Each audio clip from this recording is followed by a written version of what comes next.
ये बात तो हम सब जानते हैं कि एल्बर्ट आइंस्टाइन हिस्ट्री का सबसे बड़ा जीनियस था। इतना जीनियस कि वो अकेला ही हजारों साइंटिस्ट से ज्यादा दिमाग लड़ा सकता था। जो चीज़ हम इंसान समझना तो दूर की बात, सोच भी नहीं सकते, वो आइंस्टाइन ने सोची भी, समझी भी और उसको पूरी दुनिया के लिए आसान भी बनाया। एल्बर्ट आइंस्टाइन एक फिजिसिस्ट थे जिन्होंने थ्योरी ऑफ रिलेटिविटी, E=mc² और फोटो इलेक्ट्रिक इफेक्ट के लॉज बनाकर पूरी दुनिया को हैरान और परेशान छोड़ दिया था और इसकी वजह से ही इनको नोबेल प्राइज से भी नवाजा गया। इनकी एक्स्ट्रा ऑर्डिनरी सोचने और समझने की सलाहियत देखकर लोग समझते थे कि आइंस्टाइन के पास एक स्पेशल ब्रेन है जो हम आम इंसानों से काफ़ी ज़्यादा मुख्तलिफ है। इस बात का खुद आइंस्टाइन को भी अंदाजा था। इसी वजह से वो नहीं चाहते थे कि मरने के बाद इनकी बॉडी के किसी भी हिस्से पर रिसर्च की जाए, बल्कि उन्होंने तो ये इंस्ट्रक्शंस दे रखी थी कि मरने के बाद इनकी बॉडी को जलाकर राख कर दिया जाए।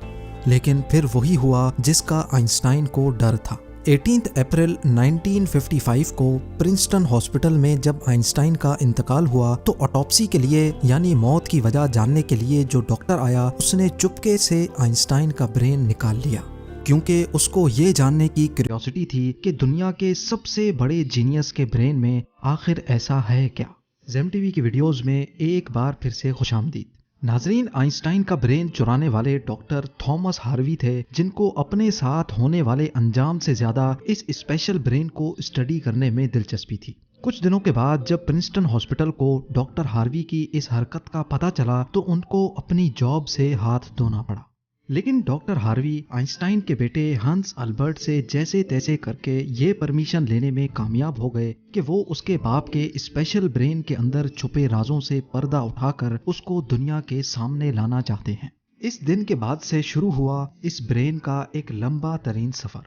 डॉक्टर हार्वी एक पैथोलॉजिस्ट थे जो सिर्फ पोस्टमार्टम करना जानते थे। ये उनका सिर्फ ख्याल था कि वो इतने बड़े जीनियस के ब्रेन पर रिसर्च कर पाएंगे। अब कंडीशन ये थी कि डॉक्टर हार्वी प्रिंसटन हॉस्पिटल की जॉब से भी हाथ धो बैठे थे और अपने पैथोलॉजिस्ट का ओहदा भी। आइंस्टाइन का ब्रेन जो पहले ही डॉक्टर हार्वी प्रिजर्व कर चुके थे, वो इसको लेकर पेंसिल्वेनिया के शहर फिलाडेल्फिया ले गए, जहां उन्होंने ब्रेन की कई फोटोज ली और फिर उसको 240 छोटे छोटे पीसेज में काटकर हर पीस को अलग अलग जार में प्रिजर्व करके अपनी बेसमेंट में छुपा दिया। इसी मसले को लेकर डॉक्टर हार्वी का अपनी बीवी के साथ कई बार झगड़ा होता रहता था, क्योंकि उनकी बीवी अक्सर ये धमकी देती थी कि वो इस ब्रेन को उठाकर कहीं फेंक देगी। एक दिन झगड़ा इतना बढ़ गया कि दोनों मियां बीवी को डाइवोर्स लेकर अलग होना पड़ा और डॉक्टर हार्वी ब्रेन लेकर कैंसस के शहर विचिटा चले गए, जहां वो एक बायोलॉजिकल टेस्टिंग लैब में मेडिकल सुपरवाइजर की नौकरी करने लगे और यहाँ वो अपने फारिग टाइम में आइंस्टाइन के ब्रेन पर खूब स्टडी करने की कोशिश करते। इसके बाद कई बार वो अलग अलग जॉब छोड़कर मुख्तलिफ शहरों में ये ब्रेन लेके घूमते रहे। कई साल गुजर चुके थे लेकिन डॉक्टर हार्वी आइंस्टाइन के ब्रेन पर कुछ खास रिसर्च ना कर सके। उल्टा उनका मेडिकल लाइसेंस ही कैंसिल कर दिया गया और नौबत यहाँ तक आ गई कि उनको एक प्लास्टिक की फैक्ट्री में जॉब स्टार्ट करनी पड़ी। तभी उन्होंने पहली बार एक अच्छा फैसला किया कि वो इनके ब्रेन के अलग अलग हिस्सों को दुनिया भर के बेस्ट न्यूरोपैथोलॉजिस्ट के पास डिटेल्ड रिसर्च के लिए भेजेंगे।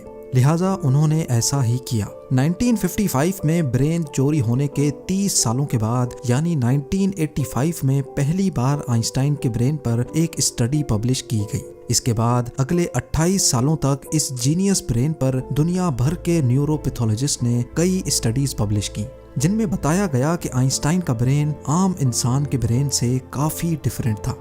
सबसे बड़ा डिफरेंस ब्रेन के कॉर्पस कैलोसम नामी हिस्से में पाया गया। अब यहाँ ये जानना जरूरी है कि इंसानी ब्रेन दो अलग अलग हिस्सों में डिवाइडेड होता है। इंसान जो भी काम करता है वो ब्रेन के एक हिस्से में पहले प्रोसेस होता है और फिर ब्रेन हमारे जिस्म के उस हिस्से को सिग्नल देता है। लेफ्ट ब्रेन हमारे जिस्म के राइट हिस्सों को कंट्रोल करता है, जबकि राइट ब्रेन हमारे जिस्म के लेफ्ट हिस्से को कंट्रोल करता है।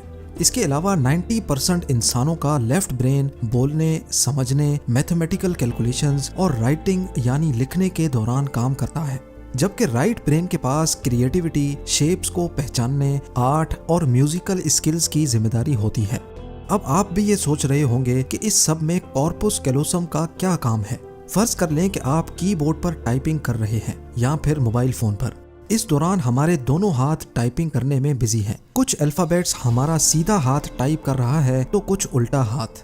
टाइपिंग के दौरान आपके लेफ्ट हैंड से एक मिस्टेक हुई तो आपने फौरन अपना राइट हैंड इस्तेमाल करके उस मिस्टेक को इरेज किया। तो इसका मतलब ये हुआ कि जब हमारे राइट ब्रेन से मिस्टेक हुई तो उसने लेफ्ट ब्रेन को फौरन सिग्नल देकर वो मिस्टेक ठीक करवाई। ब्रेन के दोनों हिस्से आपस में जिस चीज के थ्रू कम्युनिकेट करते हैं उसको कॉर्पस कैलोसम कहा जाता है।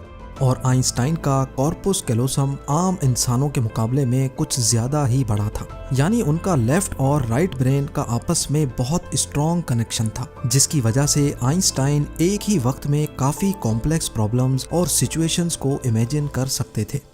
कॉर्पस कैलोसम के बड़े होने के अलावा आइंस्टाइन के ब्रेन का पैटर्न भी आम इंसानों से काफी मुख्तलिफ था और रिसर्चर्स का मानना है कि इसकी वजह से ब्रेन में न्यूरॉन्स का फ्लो काफी बेहतर था। न्यूरॉन्स के अच्छे फ्लो होने का मतलब है कि इनकी मैथमेटिकल कैलकुलेशंस की पावर काफी ज्यादा स्ट्रॉन्ग थी। Albert Einstein complex mathematical problems को बगैर पेन और पेपर के अपने दिमाग की मदद से ही सॉल्व करने की काबिलियत रखते थे।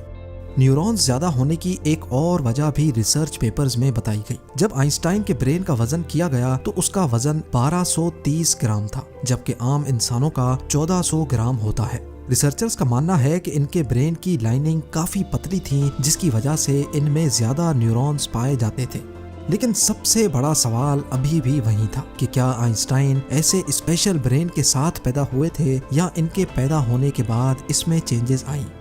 जांच के बाद मालूम पड़ा कि एल्बर्ट आइंस्टाइन जब पैदा हुए थे तो वो पूरे 5 सालों तक बोल नहीं सकते थे, जबकि दूसरे बच्चे 2 या 3 साल की उम्र में बोलना शुरू कर देते हैं।